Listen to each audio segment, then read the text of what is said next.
J'irai jusqu'au bout du monde. Je me ferai teindre en blonde. God, I want to go stage diving and crowd surfing off Celine Dion's Olympics comeback stage. I don't Si tu me le demandes. think anyone would catch me from halfway up the Eiffel Tower. Not even J'irai décrocher la lune. J'irai voler la fortune. the gendarmes or the pompiers.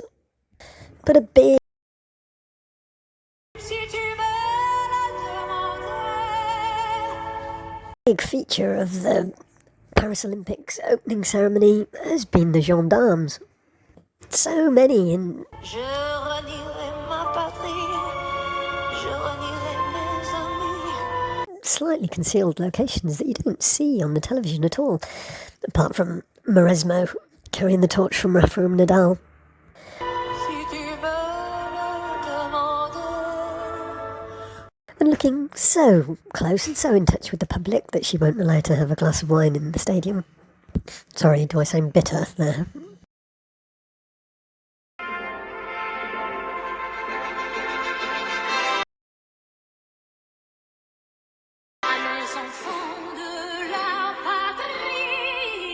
There are over 300 professions in the National Gendarmerie of France.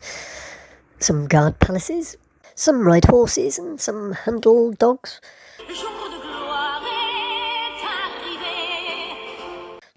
But they're all heavily armed military that sort of float for any particular need between civilian masters or military masters who give them their orders.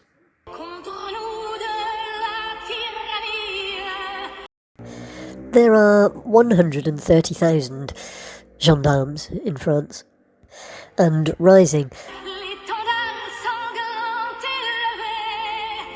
There's reinforcements being brought in for the Paris Olympics. Where have these reinforcements come from? Well, 44 different countries. Yes.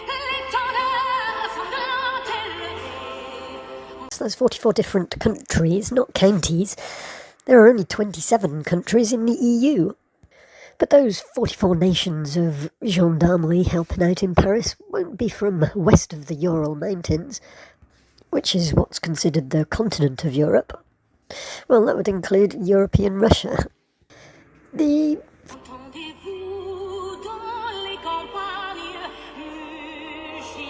French gendarmerie are usually who are training other countries' gendarmerie. It's a political and historical reason why different countries have a military police. But the French floating gendarmerie militarised police is one of the best. And their training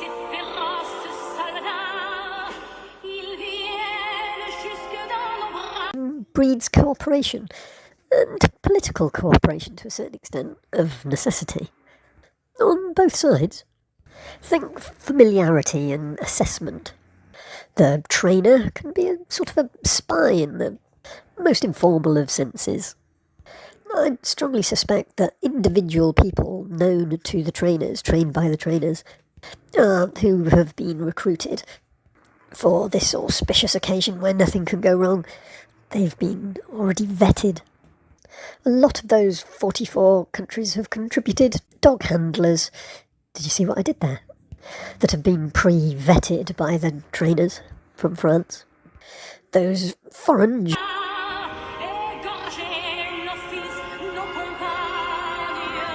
gendarmes, skilled in equestrian techniques, are also here in Paris, protecting foreign visitors, but you might see a badge or a little bit of embroidery on them.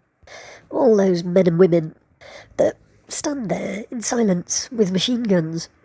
They don't speak to you. Don't think that you can start asking them directions to the event. The opening ceremony, the climax of their attention. Foreigners, 1,750. Police officers, gendarmes. France, 130,000. Fairly small numbers and specific specialists coming from those 44 foreign countries. and they've been ceremonially welcomed by the Director General of the Police Nationale. They're the more normal police, a bit like the British ones, but have pistols, more like the Americans, I suppose.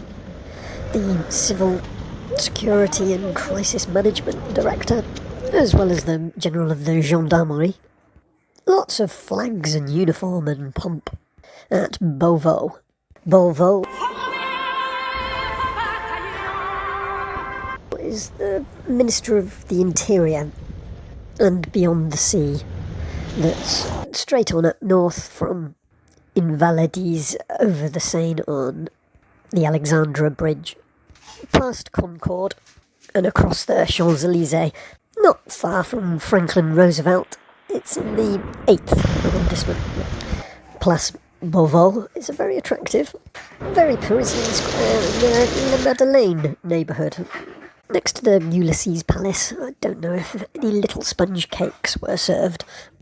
Beauvau is a metonym for Ministry of the Interior. The building used to be the Hotel Beauvau, a palace for a prince in 1770. The government bought it and turned it into the residence of the French Governor-General of Algeria. Any mention of Algeria quickly gets you thinking of the scandals of those who were most reluctant to relinquish colonial empires and the inheritors, the newly elected far right, misleading fools with illusions of respectability, as is so often the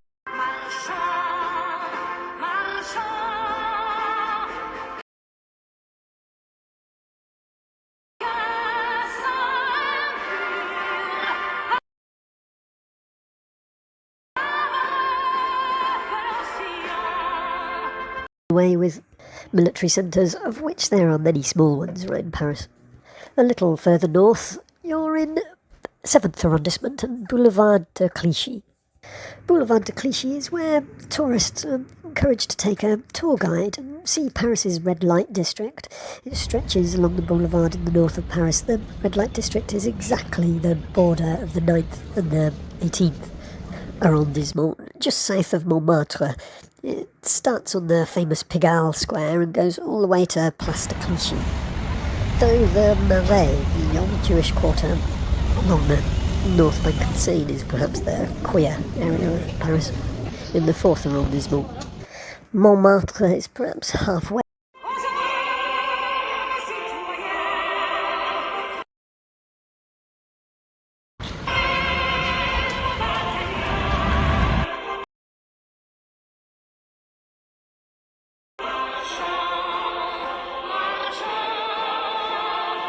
The Ile-de-France Gendarmerie region of Paris has completely reorganised itself for the Olympics and Paralympics, creating the international team within its JOP operations centre as the main beneficiary of foreign reinforcements for the games for the gendarmes.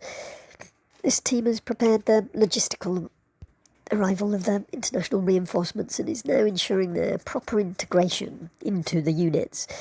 They welcome them in the best conditions. Their foreign reinforcements are intended to work directly for its benefit. There has been an international rise in power for the gendarmerie. The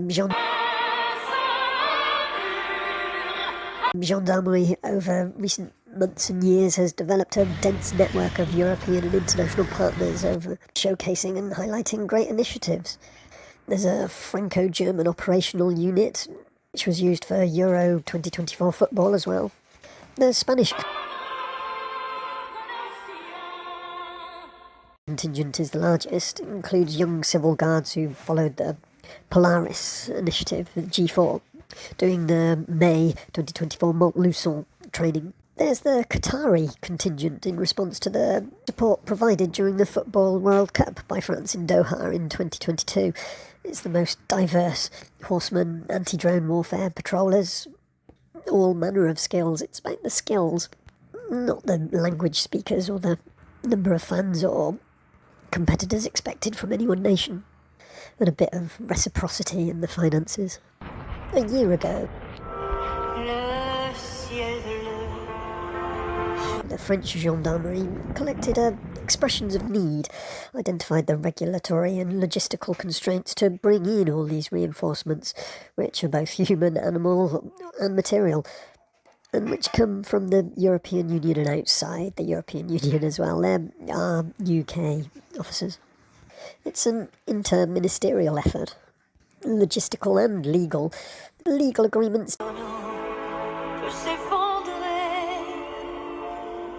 depending on the country, have protocols or administrative arrangements to sign that have never existed before.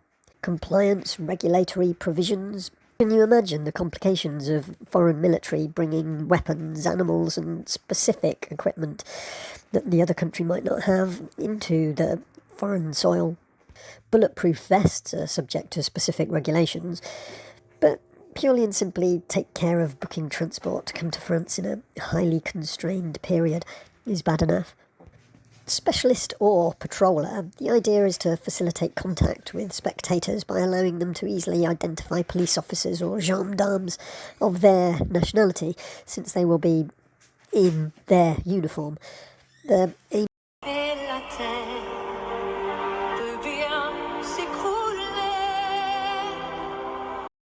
is to overcome shyness, the language barrier, and the syndrome of the tourist who is a bit lost abroad, and so create a feeling of security for the spectators of the games.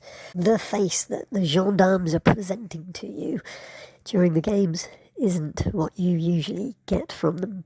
The patrollers are selected as closely as possible to their compatriots at the games, as specifically as that horsewoman that rode the mechanical equine down the Seine, a French gendarme. The volumes of ticket purchases by country communicated to the National Coordination for the Security of the Games made it possible to solicit countries with a significant number of expected nationals visiting. That's how they chose the patrollers, the specialists.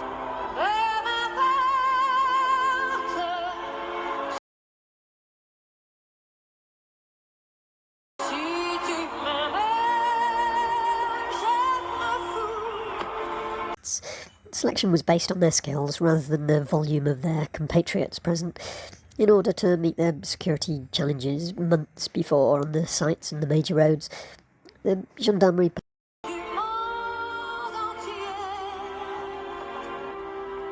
police are requested reinforcement dog handlers, anti-drone specialists, spotters, observers responsible for identifying potential hooligans, border guards, bomb disposal experts and horse riders. Snipers not really required. France has got plenty of them. Portugal, Netherlands, United Kingdom. Who are the United Kingdom Internal Security Forces? That's what I want to know.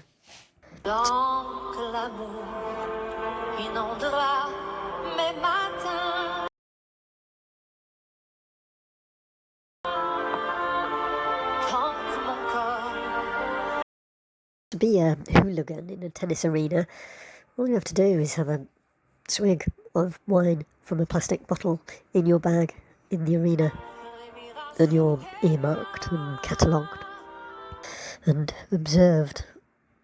So much wasted manpower, with no need to justify it to anyone. Oh, don't cheer unless you're a child, and if you do, stick to those approved phrases. Just leave it to the recorded cheer service that's added to your television feed, faking it for the masses worldwide.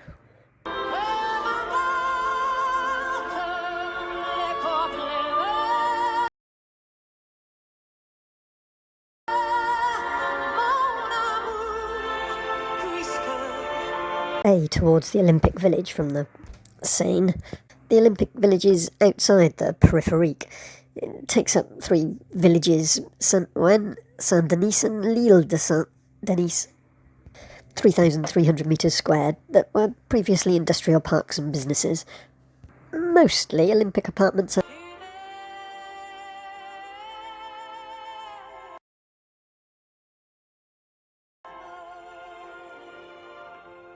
have several bedrooms with 2 beds to each room, common areas and bathrooms. America's Coco Gauff shared a video from her Olympic village with clips of her living space, bathroom, glimpse of the beds, and her roommates. 10 girls, 2 bathrooms. She's very politically minded, is Coco Gauff, in the sense of being polite and well-mannered. She's a millionaire. I'm sure she likes their camaraderie. But you can't help but think it might be a complaint video. This is how millionaires live. This bed.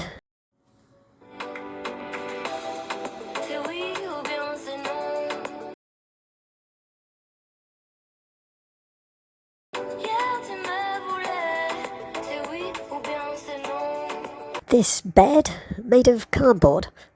I don't know how long that cardboard bed would last with the business persons of Boulevard de Clichy working off it, but many.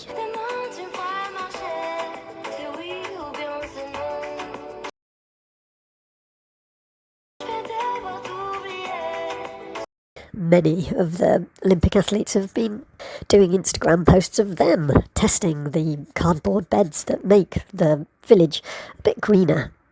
They do look pretty good, actually. Good quality, strong, as people in the prime of their lives, wrestling on their recycled fishing net. Mattresses. It's like a sofa bed you can convert. Some of the video that we get to see of people in the audience, I think they might be complaining if they got that in their Airbnb. They'd have a crick in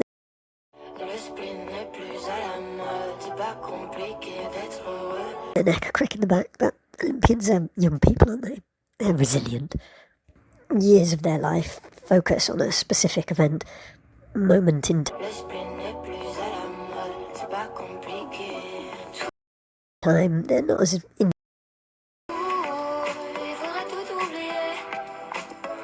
industrial and bulk buyer intents of the Pigalle professionals, or the van workers of Chateau de Vincennes, or, well, the list goes on. Chateau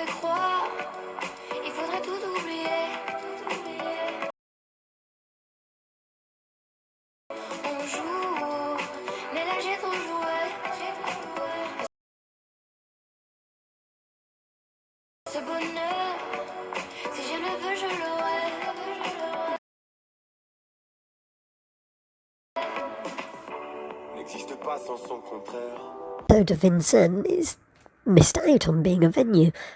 To the far east of Paris, it's an event sample location where probably mostly children can go and experience many sports, perhaps for the first time, free, within the historic grounds of the former royal palace. But Vincennes, throughout its history, has always been a chateau that's missed out on being the centre of the action. But when French-speaking Brussels Jutin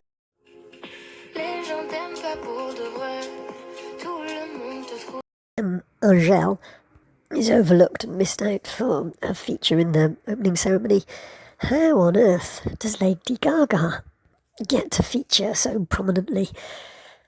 Paris fashion and foreigner. For me, that the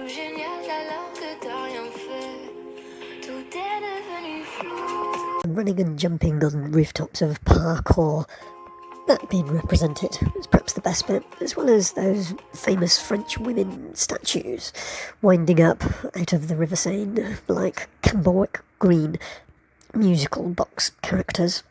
If you remember children's television Trumpton from the 1960s and 70s. But if we're to be honest, the biggest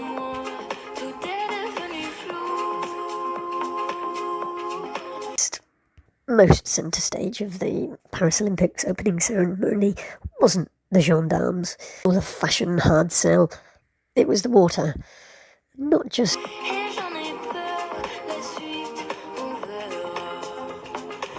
the River Seine. It was the rain, which did accentuate the lasers from one angle and ruined it for all other 360. BBC coverage. Balance ton quoi. Même si tu parles mal des filles, je sais qu'au fond t'as compris. Balance ton quoi. Un jour peut-être ça changera. Balance ton quoi.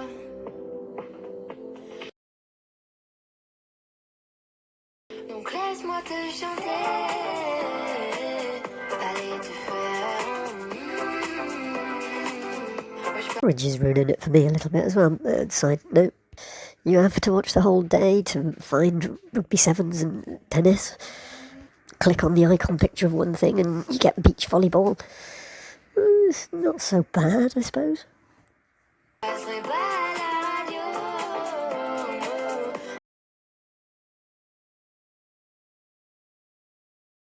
Parce que mes mots sont pas très beaux.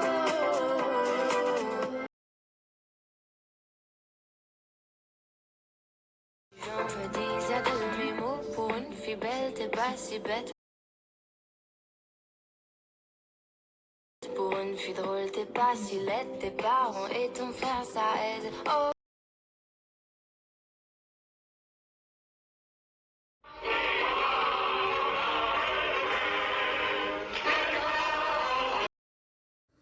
Ils parlent tous comme des animaux, de toutes les chattes, ça parle mal de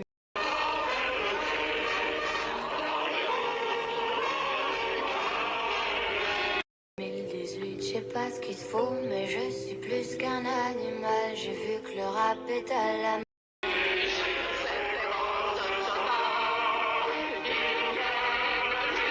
mode et qu'il mange mieux quand il est sale. Bah faudrait peut-être casser les codes d'une fille qui l'ouvre.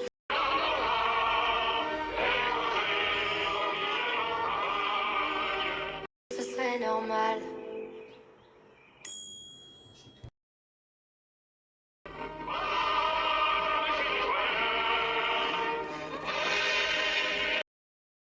Je t'aime, je t'aime, tu m'avais manqué.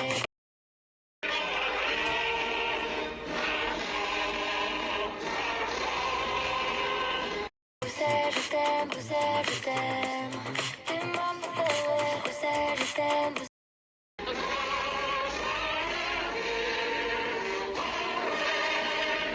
Tu m'avais manqué, t'es la plus belle, t'es la plus belle.